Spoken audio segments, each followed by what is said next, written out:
CPIM അംഗത്വം സ്വീകരിച്ചതിനു പിന്നാലെ ലീഗിനും UDF-നുമെതിരെ കടുത്ത രാഷ്ട്രീയ വിമർശനങ്ങളാണ് ഡോക്ടർ KT ജലീൽ നടത്തിയത്. BJP-യെ കൂട്ടുപിടിച്ച് UDF സംസ്ഥാനത്ത് കടുത്ത മതധ്രുവീകരണത്തിന് ശ്രമിക്കുകയാണെന്ന് അദ്ദേഹം പറഞ്ഞു. ലീഗ് MLA-മാരുടെ സത്യപ്രതിജ്ഞയിൽ അള്ളാഹുവിന്റെ നാമത്തിലെന്നത് ഇല്ലാതായതിനെയും തൊപ്പി മാറ്റിവെച്ചതിനെയും ജലീൽ പരിഹസിച്ചു. വെള്ളാപ്പള്ളി നടേശനെ കാറിൽ കയറ്റിയെന്ന് പറഞ്ഞ് വോട്ട് വാങ്ങിയവർ ഇപ്പോൾ വെള്ളാപ്പള്ളിയെ വീട്ടിൽ പോയി കാണുന്ന തിരക്കിലാണെന്നും ജലീൽ വിമർശിച്ചു. വിശ്വാസികൾക്ക് പൊതുവെ മെമ്പർഷിപ്പ് എടുക്കുന്നതിൽ വലിയ അപാകതകളുണ്ട് എന്നൊക്കെയാണ് പല വെപ്പുകൾ. അതൊക്കെ മുസ്ലിം ലീഗ് തരാതരം പ്രചരിപ്പിക്കുന്ന കാര്യങ്ങളാണ് മുസ്ലിം സമുദായത്തിനിടയിൽ. അതുപോലെ തന്നെ ക്രൈസ്തവ നേതാക്കൾ ക്രൈസ്തവ സമുദായത്തിനിടയിൽ അവർക്ക് അവരുടെ താല്പര്യങ്ങൾക്ക് വിരുദ്ധമായിട്ട് വരുമ്പോൾ പ്രചരിപ്പിക്കുന്ന കാര്യമാണ്. 1967 കേരളത്തിൽ ആദ്യമായി മുസ്ലിം ലീഗ് അധികാരത്തിൽ വരുന്നത്. അത് ഒന്നാം പിണറായി സർക്കാരിന് ശേഷം, ഒന്നാം EMS സർക്കാരിന് ശേഷം രൂപം കൊണ്ട രണ്ടാം EMS സർക്കാരിലാണ്.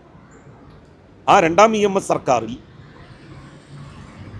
അന്ന് മുസ്ലിം ലീഗ് തൊപ്പിവെച്ചാണ് സത്യപ്രതിജ്ഞ ചെയ്തത്.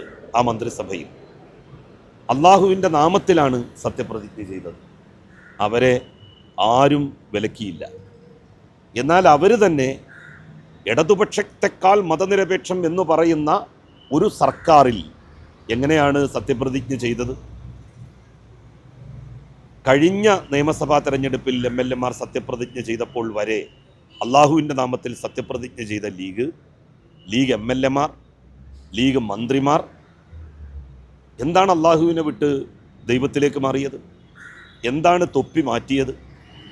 അതിനു മാത്രം എന്ത് പ്രത്യേക സാഹചര്യമാണ് കേരളത്തിൽ ഉണ്ടായിരിക്കുന്നത്?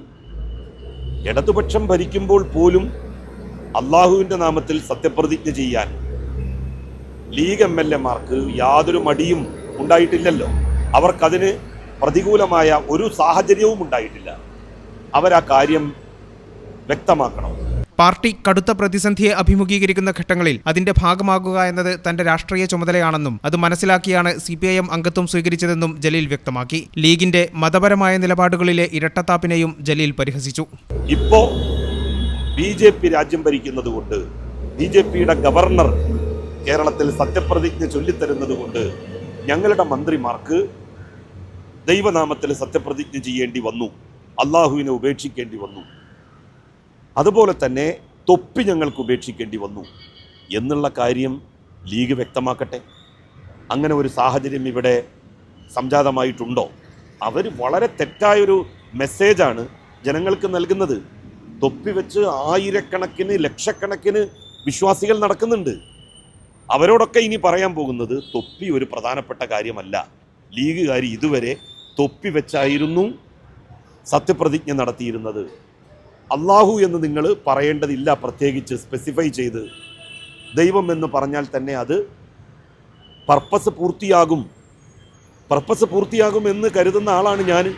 2006 ഞാൻ സത്യപ്രതിജ്ഞ ചെയ്തത് ദൈവനാമത്തിലാണ്.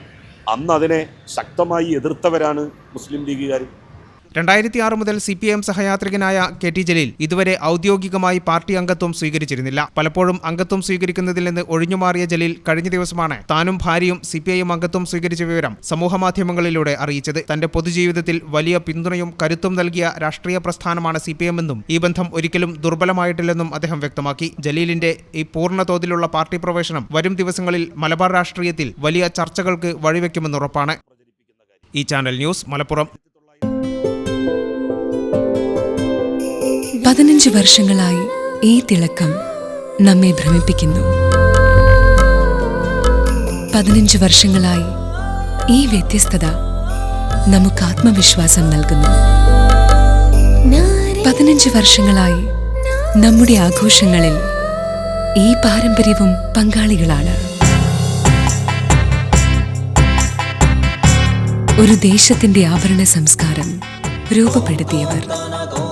ഞങ്ങളെപ്പറ്റി നിങ്ങൾക്കല്ലേ കൂടുതൽ അറിയുന്നത്? പരിശുദ്ധിയുടെ സുവർണ പാരമ്പര്യം. Hayath golden diamonds, Valanchery.